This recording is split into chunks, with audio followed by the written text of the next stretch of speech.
In this episode of the show, I'm going to be talking about using reverb in a mix. That's coming up on Home Music Studio One.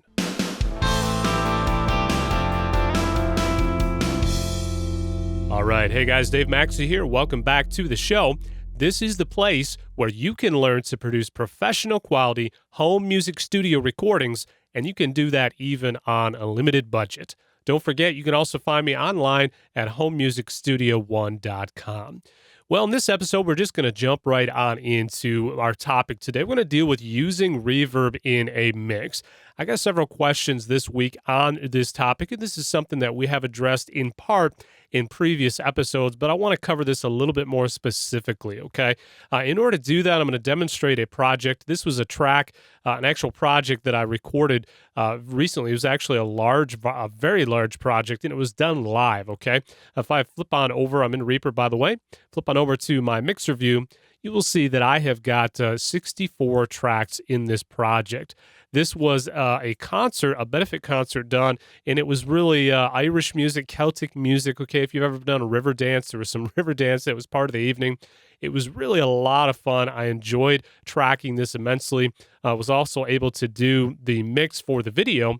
And then what you see in front of you is this is literally the first time that I have opened the tracks that I recorded that evening. Okay, so there's no mixing done whatsoever on this project. No compression, no EQ, no reverb, no anything, okay? So what I want to show you with using reverb in a mix is how I begin to implement reverb, whether it's a small project or a large project like this one. I also need to say that it doesn't matter what digital audio workstation you're using. You can set your reverb plugin in the very same way, just using the functionality of most DAWs. This will work.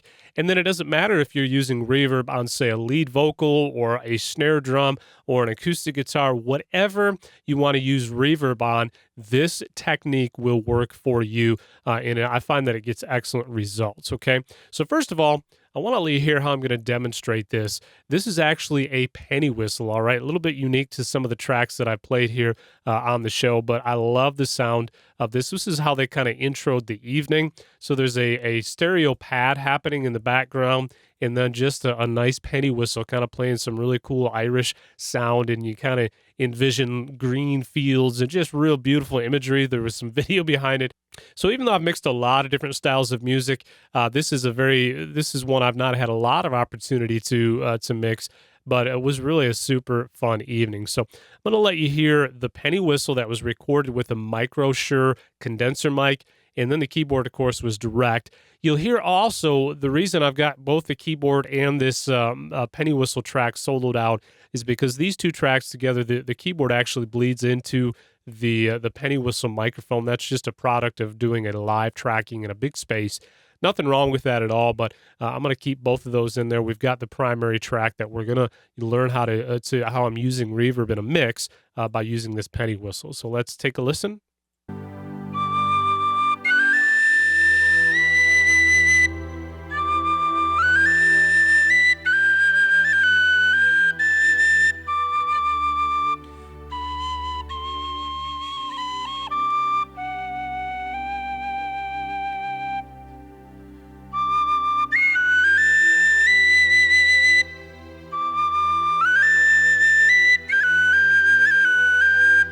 Okay, I just think that's cool. All right. So here's the thing. One of the things I could do to use reverb is just simply put an insert of reverb on this track. Now, this is one way that a lot of you guys are commonly using reverb, and I know this because you're asking me these questions. So if we just would insert a reverb plugin on this track, we'll just go ahead and select maybe just a basic reverb here. And in most cases, we would have a drive signal at 0. What this means is the insert of reverb on this penny whistle track, the dry signal is not going to be boosted or cut, okay? So 0 is like our unity gain. And then we would control the amount of reverb by just bringing up or down our fader here for the wet control, all right? That's common to any reverb plugin out there for the most part. Let's go ahead and listen, and I'll just bring a little bit of reverb into this track.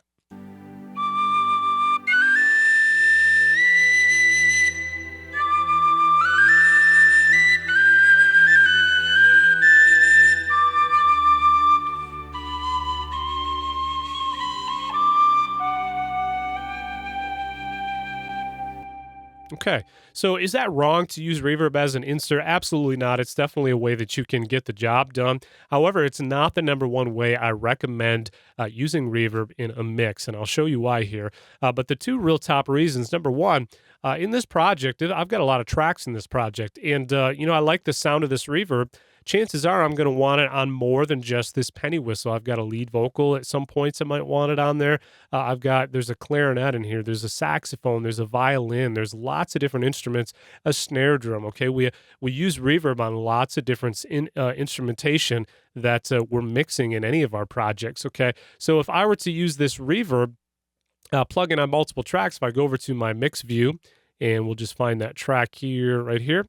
I could simply add this reverb plugin on the piano left, right if I wanted. I could add it. I could just keep adding it as an insert to multiple tracks. And it would give me essentially the same result when it comes to the overall sound as what I started with on my original penny whistle, okay? But if I'm doing that, here's the negative. I am actually adding another instances of this plugin, and thereby I'm using more RAM and more CPU every time I add this plugin to another track. That's more RAM and more CPU. And I think there's actually a better way to use reverb in this mix and not have that issue. So let's flip on over to our track view.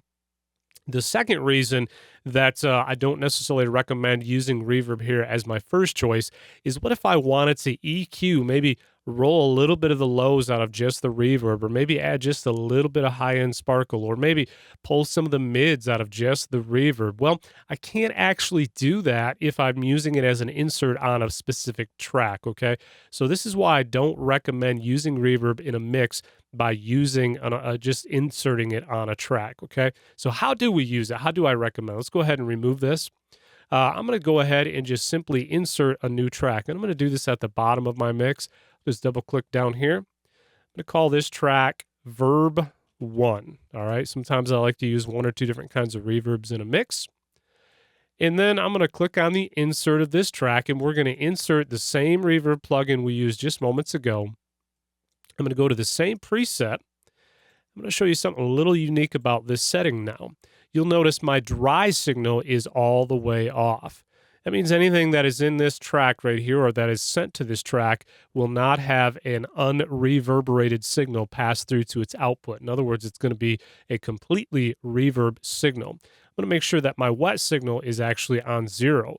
So anything that goes in and out of this track is actually going to get 100% of a reverb signal on the output. Also point out here, if I kind of open this track up a little bit, our fader is also at 0. So I'm not making any adjustment on that at all. So let's go ahead and close this out. Now let's go up to our original track with the penny whistle that we want to add some reverb to. Now, how do I get reverb to this track? Okay, I'm going to simply click on my input-output options. In whatever DAW you're using, the concept is as simple as this. You're just simply trying to send another signal from your original track to whatever track you've now inserted your reverb plugin on. Now, the output of this reverb plugin is just going to the master fader, exactly like our original track is. And I'm not going to get into the more complex routing for the sake of this episode. We'll just keep things simple. So we've got this penny whistle, dry signal goes to the master fader, and then our reverb, what I'm calling an auxiliary track, also goes to the master fader. To get a signal of reverb, all we simply need to do is create an auxiliary send from this track. I'm going to click on Sends, and I'm going to then select my Verb 1 track, okay? Now, to control the amount of reverb, we simply just need to control the volume of our original track being sent to our track that carries the reverb insert on there, okay? Hopefully you're following me so far. And in order to do that in Reaper, it's just as simple as just dragging this slider up and down. This is controlling the amount or the gain of the output from my auxiliary send coming from this penny whistle track, all right? So I'm going to go ahead and just slowly bring this up now, and you'll hear that I'll begin to add reverb to this track. Let's go ahead and hit play.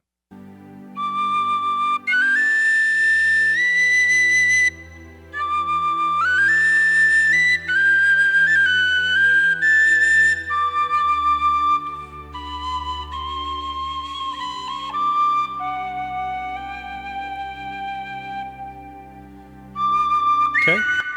And there you have it. This is exactly how I use reverb in the majority of my mixes, okay? And one thing that you'll find that I find is most often the case is there tends to be a lot more clarity using reverb this way, because what we're doing is we're not altering our original dry signal, whatever EQ, whatever tweaking we've done to this to make it kind of stand out of the mix. We're simply blending a reverb signal back into it. Now, I realize it could be argued, aren't you doing the same thing just by using the dry signal? If we had our original plugin right here, aren't we doing the same thing by just keeping that dry signal at 0? To a degree, yes, we are technically, but this would not give us the ability, as we said earlier, to tweak an EQ and to really make sure that that nice, clean, dry signal stands out in front, allowing our reverb to kind of be nice and just really tucked into the background and kind of supporting our original signal. All right, so we might want to click on this track here. If I wanted to EQ this, I could do that very easily. We'll just grab an EQ. And let's just say we wanted to roll a little bit of those mids out of there, make sure we're not getting any kind of mud in there. We could go ahead and do that. Now we've only affected the reverb track. Okay, let's listen one more time.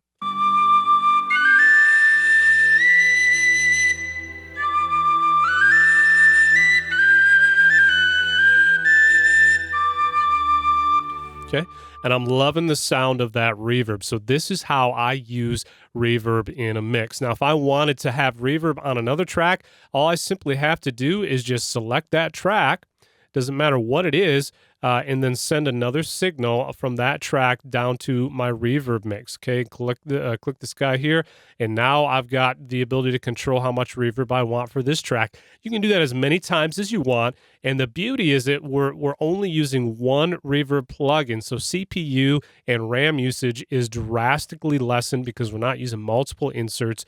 And then we can control the amount of reverb by simply controlling the gain on our auxiliary outputs for whatever track we're using that reverb on. So I find this is definitely the most effective way, in my opinion, that we would use reverb in a mix, okay? So with that, guys, definitely implement this in your own projects. Let me know how it's working out for you. I'd love to hear. Make sure to leave a comment in the bottom of this video. And then if you've not yet joined my free Affordable Home Recording Tips newsletter, I want to invite you to do that right now. You can click the link directly below this video. If you're on mobile, you could actually click the little eye icon in the upper right and drop your email into that form. And just as a thank you from me to you for joining my free Affordable Home Recording Tips newsletter, I want to get a free ebook into your hands entitled The 5 Pillars of Recording Studio Quality Vocals that answers some of the most common questions I get regarding recording vocals. And also, if you know someone else who might benefit from this video, make sure to share this video, and then also make sure to click subscribe if you've not yet done so if you're watching this in YouTube. Until next time, this is Dave Maxey with HomeMusicStudio1.com.